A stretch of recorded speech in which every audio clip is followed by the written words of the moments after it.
মায়াপুর ভ্রমণ এবার আরো সহজ। সরাসরি চালু ধর্মতলা থেকে এসি বাস পরিষেবা।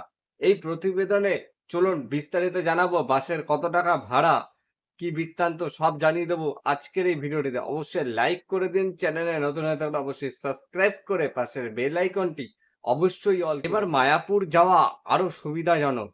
এবার মায়াপুর যাওয়ার কারণ কলকাতা থেকে আন্তর্জাতিক তীর্থস্থান এবার পশ্চিমবঙ্গ পরিবহন ডাব্লিউবিটিসি শীততাপ নিয়ন্ত্রিত B19 বাস চালানো হবে কলকাতার থেকে মায়াপুরের উদ্দেশ্যে। যাত্রীদের এই বাস চালু হওয়ার কারণে অনেকটাই সুবিধা হয়েছে। এবার সেই বাসই পৌঁছে যেতে চলেছে মায়াপুর, ঠিক আছে?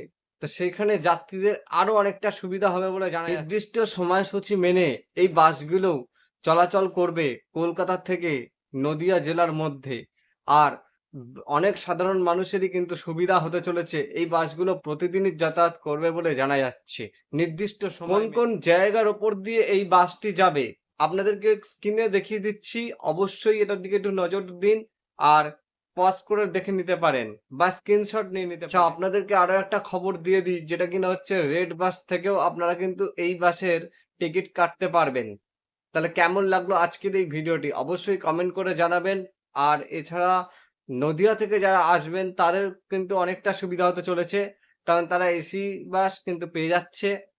আর তারাও অবশ্যই কমেন্ট বক্সে জানাবেন যে আপনাদের কতটা ভালো লাগলো আর কতটা সুবিধা হতে চলেছে, সেটাও কমেন্ট বক্সে লিখে জানাতে একদমই ভুলবেন না।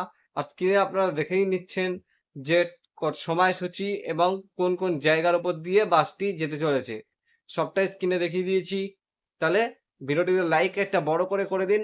আর ততক্ষণের জন্য সবাই সুস্থ থাকুন, নিরাপদে থাকুন। আজকের মতন এইটুকুই, দেখা হবে আবার একটা লেটেস্ট ভিডিওর সাথে।